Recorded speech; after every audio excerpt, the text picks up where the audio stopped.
Hey guys, Trevor Hall here. Welcome to another episode of the Who Are We podcast, where we explore people's identities and just talk about who we are as an individual and how we fit into society to form the culture that surrounds us. Today I have a special guest, Sam Maxton. How you going, Sam? Very well, Trevor. How are you? Thank you very much Yeah. for having me here. No, it's been good. Today.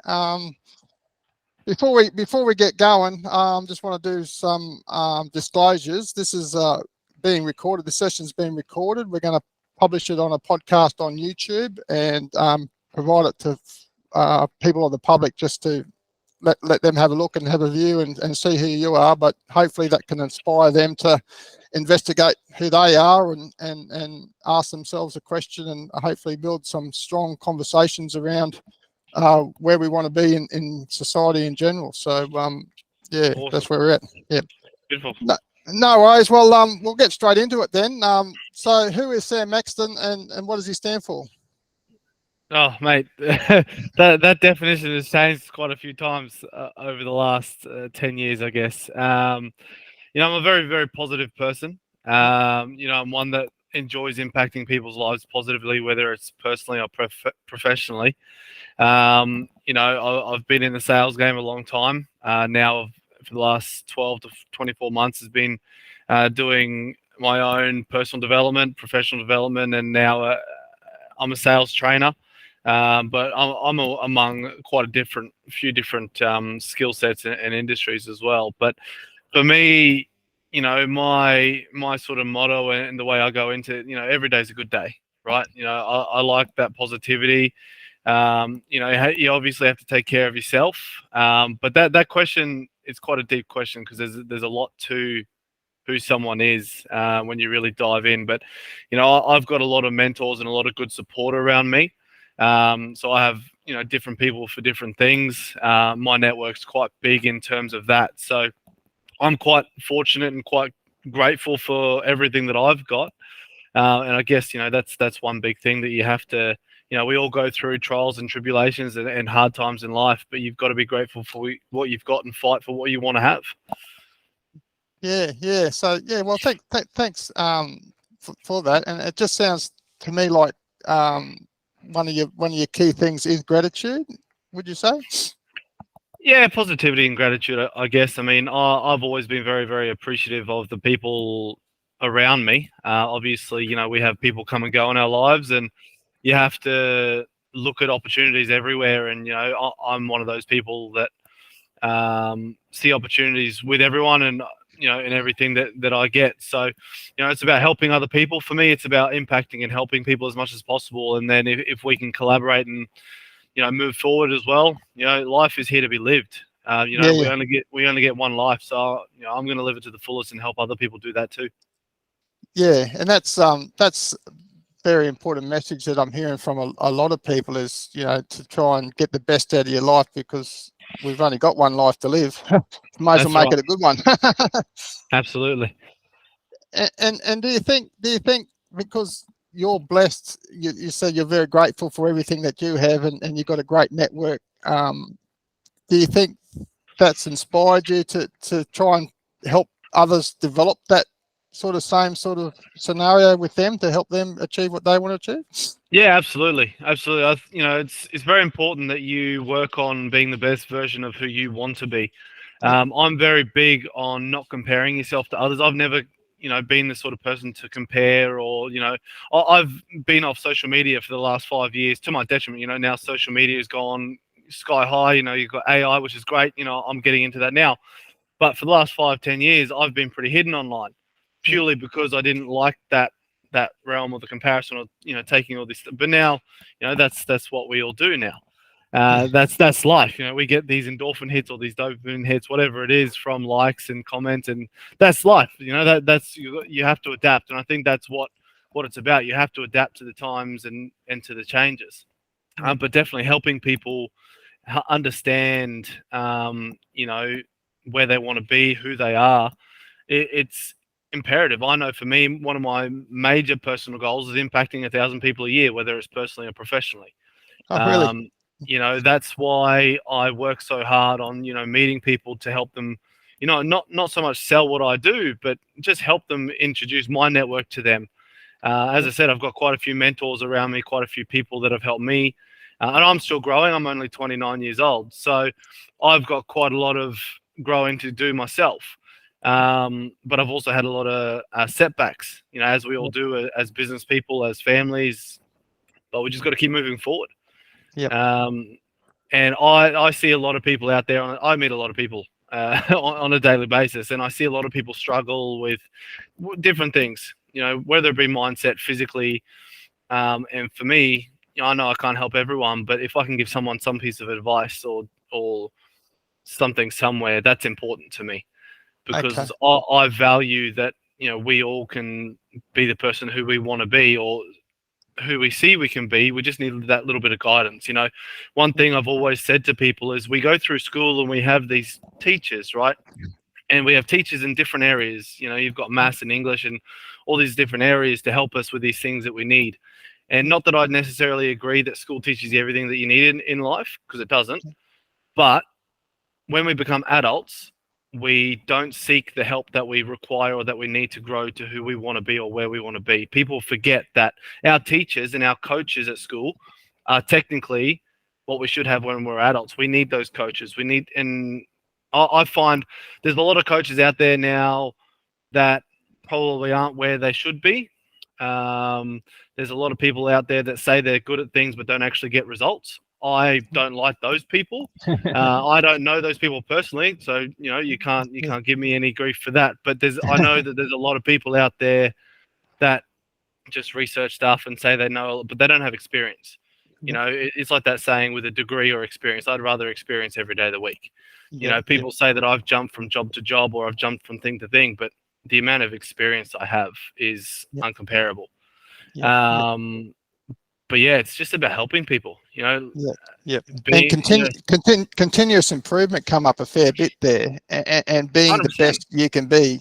Does that sort of mean to you? Does that sort of mean that because you talked about not comparing yourself to other people, but is that, do you mean comparing yourself to where you were yesterday and trying to be better today as a person? Is it that sort of level, do you think? Or?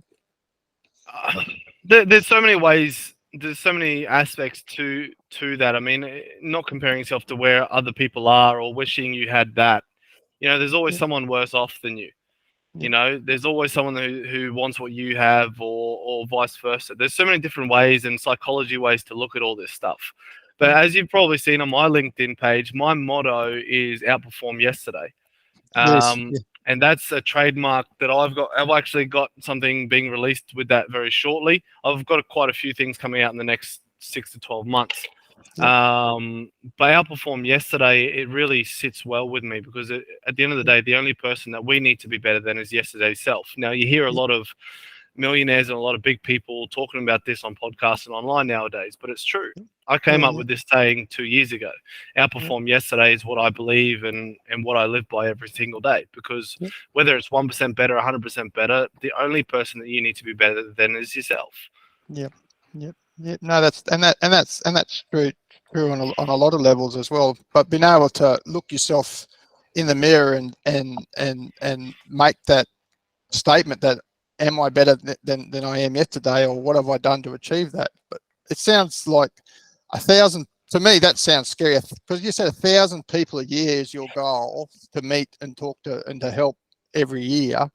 That's what, on average, nearly three people a day. That's quite an achievement. It is quite a, there was a point where I was networking quite heavily. And I think I was meeting 50 new people a week. Just amazing. Purely online and in-person networking. But for me, it's not those big impacts. It's the small little things as well. I once met a lady who had just started a business, great little business idea, and she had no idea about Google My Business and how that worked, or Google reviews. And I was like, there's a perfect opportunity here for me to help this lady and understand something. So I did. And she learned this within 5 minutes of me having a chat, and she's now taken that into a business. It's those small sort of pieces of impact. It's not necessarily always those big things. Yep. But I was actually challenged by one of my good friends who I met online through business networking. And that's the thing, if you connect with people well enough and you do the right thing by people and you have that connection, I've actually created probably 10 really solid friendships out of my online business connecting. It's not just business to business. I've taken one of the guys out to the racetrack with me when I race. I've taken, we go out to coffees, we go to the gym, it's those sort of connections that I look for. I really enjoy connecting with people, not just for business. That's all great and everything. But it's that other level. If you get to that level, that's where we impact people. But it's those small impacts. I was challenged by one of them to write a book, to call it The 1,000. And it was basically about the 1,000 people that I impacted in the space of a few years. Pretty cool challenge. But look, I've always liked a challenge. That's who I am. Everyone who knows me very, very deeply, you challenge me, I'm going to take it on. Yeah, and it's evident even in meeting me today and being on my podcast, and like that's got to be applauded. Like you're not just talking the talk, are you? You're literally walking the walk, and you're here, meeting with me tonight and doing this little thing with me, and like your brand being best yesterday and helping people out is like you're living it. You're not just talking it. No, look, it's a pleasure to be here. Look, I said to you before we jumped on, I should have come more prepared. I didn't know what I was stepping into. But look, even with a lot of the photos you'll see of my branding and everything, I wear this shirt in it. I showed up in this shirt purely so that people recognize me. It's that branding, and people talk about branding all the time these days. No, that's great. And and I'd like just to thank you again for spending the time with us and explaining it. And I really resonate with your theory on life, and I look forward to seeing what comes out on this Outperform Yesterday campaign. That sounds like something that's really close to something I believe in. I'm still a little bit amazed, actually. 1,000 people a year, like that would just I'm flat out doing a couple of people I suppose a month, but that's amazing, and it's good to hear that you're out there making a big effort and impacting on so many people's lives. Look, I appreciate the sentiment and everything. Look, it's at the end of the day, it's not about just improving my life or my family's lives. It's everyone deserves a chance. Everyone deserves to be happy. And if I can do something small just to help people, why not? Yeah. Okay. Yeah. No, that's great, and that's a great message. Have you got anything you want to close with before we wind up? Or? Oh, look, I could keep going. I could keep talking. You keep asking me questions. I feel like I've not really touched on anything, but it's an absolute pleasure to jump on tonight, to be here with you, to meet and actually have a bit of a conversation, and happy to chat. Love connecting, as people may have heard. So happy to talk, happy to meet. Yeah, let's go. Yeah. So you're quite available. I see you've got a pretty big profile there on LinkedIn. So if someone wants to reach out and have a chat to you, you're open and able to talk to people or connect to whoever's reaching out. Yeah.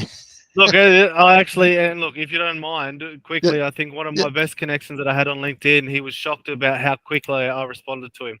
He sent me a message, and it was a marketing message. He was trying to get my business. And this guy, this is the guy that actually took to the racetrack with me. He came and flew his drone. I think I responded to his message within 36 seconds. And he literally sent me a message saying, "You responded to that message so quick. I've never had anyone respond that quickly." And it was that. We had a bit of a giggle about it. I'm quite busy during the day. I'm quite busy at home as well. But I've always got time for people. Always happy to meet, always happy to schedule things in. I didn't even think I was going to make it on here tonight with everything going on. But I was like, you know what? I got to show up. And that's the thing. Another point in life, you just have to show up. Whether you're feeling down, you're sad, you're happy, you have to show up. Man, I woke up this morning, sore as hell, tired as hell, had my sleep. I got up and went to the gym because I have a goal that I need to hit. I have a personal vendetta of who I want to be and the best version of me. So you have to get up. You have to keep going. Yeah, and that's the hardest thing, isn't it? Like regardless, like you say, regardless of whether you're feeling good or whether you're you're not fit. You just got to do it. I think they like that. I think Nike did that, didn't they? Just do it. Well, that's right. And look at where they are. Look at where they are. Yeah. No, well, thanks very much for joining us this Thank you evening very much. and taking a couple of minutes. And I'm sure as the podcast progresses, we might get you back one day. Oh, looking forward to it. Thank you very much, Trevor. No worries. See you, mate. Thank you. Bye. Thanks, mate. Bye.